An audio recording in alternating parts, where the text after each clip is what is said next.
আমি চ্যাটজিপিটিকে একটা প্রশ্ন করেছিলাম যে প্রতি বছর বাংলাদেশ থেকে কত স্টুডেন্ট হায়ার স্টাডিজের জন্য ওয়ার্ল্ড ওয়াইড অ্যাব্রডে পড়ালেখা করতে যায়, and the ChatGPT gave me a result.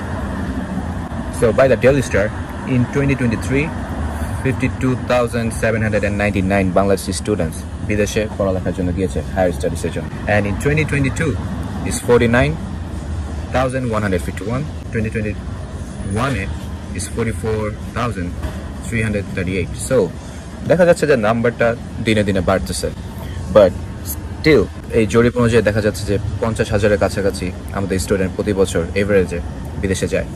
It can be Canada, it can be UK, USA, Australia, Germany, Europe. But শুধু কি 50,000 স্টুডেন্ট বাইরে যাওয়ার জন্য অ্যাপ্লাই করে? না, এখানে আরও অসংখ্য স্টুডেন্ট প্রতি বছর তাদের HSC, O লেভেলস, ব্যাচেলার শেষ করার পর বাকি কাজগুলো যেগুলো কমপ্লিট করার পরে তারা বিদেশের জন্য অ্যাপ্লাই করে, সেটার নাম্বারটা আরও বড়।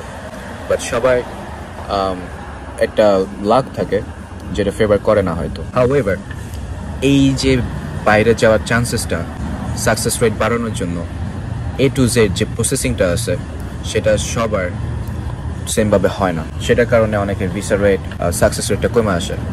তো কীভাবে যত কম রিস্ক নিয়ে আমাদের ভিসা রেশিও বাড়ার জন্য কাজ করতে পারি, সেটার জন্য অবশ্যই যারা প্রফেশনাল, যারা এই বিষয়টা নিয়ে কাজ করে তাদের কাছে আমরা হেল্প চাইতে পারি, তাদের সাথে আমরা কনসাল্ট করতে পারি যে what gonna be the best for my higher studies destination. সেই ক্ষেত্রে বাংলাদেশে অনেক এজেন্সি আছে যারা কাজ করে, কিন্তু তারা টাকাটাকে বেশি প্রায়োরিটি দেয়, which is not student friendly.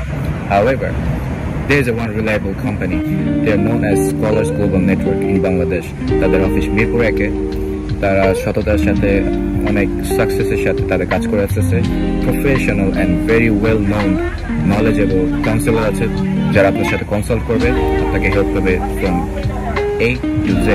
এই এজেন্সিটা তাদের ট্রাস্ট, তাদের অনেস্টির সাথে কাজ করে আসতেছে, and I will say the students are very much happy. আমাদের অনেকের ইচ্ছা থাকে আমরা যাবো একটা দেশে, বাট ওই দেশটাকে আসলে আমাদের জন্য লিভিং স্ট্যান্ডার্ড অনুযায়ী ভালো হবে নাকি সেটা আমরা অনেক সময় পাবোই না। তো এই জিনিসটা প্রথম থেকে শেষ পর্যন্ত আপনার জন্য কোনটা প্রয়োজন, এই সব কিছু আপনাকে একদম ফ্রেন্ডলি নিজের কাছে যেভাবে প্রয়োজন মনে হয় সেইভাবে আপনাকে গাইডেন্স দেওয়ার জন্য সোশ্যাল মিডিয়াতে তারা অ্যাক্টিভ আছে। আপনি তাদের সাথে চাইলে এখনই যোগাযোগ করতে পারবেন। আপনাদের যদি ইচ্ছা থাকে বাইরে যাওয়ার জন্য, অবশ্যই তাদের সাথে যোগাযোগ করার চেষ্টা করবেন। তারা অবশ্যই আপনার সব কিছু নিয়ে আপনাকে কিভাবে আপনার কাজটা সাকসেসফুলি শেষ করা যায় আপনাকে সেই হেল্পটা করবে। আর সবচেয়ে বড় বিষয় হচ্ছে যতক্ষণ পর্যন্ত আপনার ভিসা আপনি না পাচ্ছেন ততদিন পর্যন্ত আপনার তাদের সাথে কোনো লেনদেন হবে না। So that's a very good opportunity to check them out to see what's best for you.